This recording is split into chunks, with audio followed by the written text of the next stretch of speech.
നഗരൂരിൽ DYFI പ്രവർത്തകനെ വധിക്കാൻ ശ്രമിച്ച കേസിൽ യൂത്ത് കോൺഗ്രസ് പ്രവർത്തകർ അറസ്റ്റിലായി. ആലങ്കോട് VHSന് സമീപം അൻവർ മൻസിലിൽ, സുഹൈൽ, മുഹമ്മദ് സഹിൽ, നിയാസ് മൻസിലിൽ, നസീഫ് ഷാ, വർക്കല മേൽവെട്ടൂർ അയന്തി റെയിൽവേ പാലത്തിന് സമീപം റില്ലാസൽ അബ്ദുള്ള, അണ്ടൂർകോണം വില്ലേജ് ഓഫീസിന് സമീപം നബീൽ മൻസിലിൽ മുഹമ്മദ് നബീൽ, ആലങ്കോട് മേവർക്കൽ തൈക്കാവിന് സമീപം മുഹമ്മദ് ബാത്തിഷ, വെഞ്ഞാറമൂട് കണ്ണങ്കോട് കോട്ടറവീട് ദേവീക്ഷേത്രത്തിന് സമീപം ലാൽ ഭവനിൽ വിഷ്ണുലാൽ, ആലങ്കോട് VHSന് സമീപം തെങ്ങുവിള വീട്ടിൽ അയാസ് മുഹമ്മദ്, ആലങ്കോട് കാവുനട സെയ്ദ് അലി മൻസിലിൽ മുഹമ്മദ് സെയ്ദ് അലി എന്നീ പ്രതികളെയാണ് അറസ്റ്റ് ചെയ്തത്.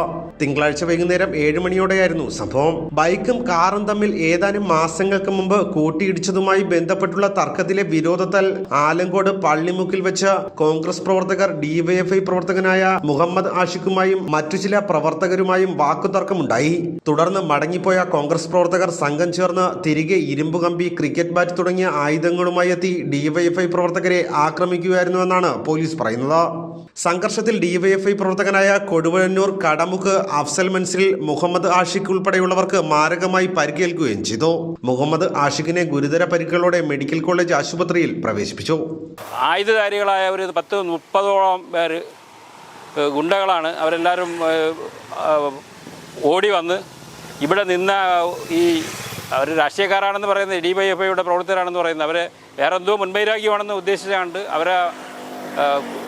അവരുടെ കയ്യിൽ വാള് മറ്റേ പാറക്കല്ലുകൾ എറിഞ്ഞാണ് ആദ്യം ഭീകരാന്തരീക്ഷം സൃഷ്ടിച്ചിട്ട് ഒടുവിൽ അവരെ വാള് കൊണ്ട് വെട്ടുകയും തലയ്ക്ക് പാറക്കല്ല് കൊണ്ട് ഇടിക്കുകയും പിന്നെ അവരുടെ ഭാഗത്ത് മുളക് പൊടി അങ്ങനെയൊക്കെ ഉണ്ടായിരുന്നു. അതൊക്കെ ഇവിടെ പോലീസ് തിരഞ്ഞെടുത്തിട്ടുണ്ട്.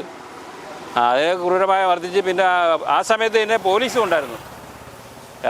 നഗര പോലീസ് സ്റ്റേഷനിൽ നിന്ന് ഒരു ജീപ്പിൽ 3 പോലീസുകാരുണ്ടായിരുന്നു. ഒരു പോലീസുകാരനും ഇതിൽ കൂടെ ഉണ്ടായിരുന്നു.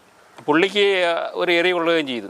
നഗരൂർ പോലീസ് സ്റ്റേഷനിൽ കേസ് രജിസ്റ്റർ ചെയ്തു. തുടർന്ന് തിരുവനന്തപുരം റൂറൽ ജില്ലാ പോലീസ് മേധാവി കിരൺ നാരായണന്റെ നിർദ്ദേശപ്രകാരം Attingal deputy police superintendent A പ്രദീപിന്റെ നേതൃത്വത്തിൽ Kilimanoor police station police inspector B Jayan, Nagaroor police station SI J Ajayan എന്നിവർ അടങ്ങുന്ന അന്വേഷണ സംഘമാണ് പ്രതികളെ പിടികൂടിയത്. കൂടുതൽ പ്രതികൾക്കായുള്ള അന്വേഷണം നടന്നുവരുന്നതായി പോലീസ് പറഞ്ഞു. അറസ്റ്റ് ചെയ്ത പ്രതികളെ കോടതിയിൽ ഹാജരാക്കി റിമാൻഡ് ചെയ്തു. ഭാരത് ഭൂഷൺ, നഗരൂർ.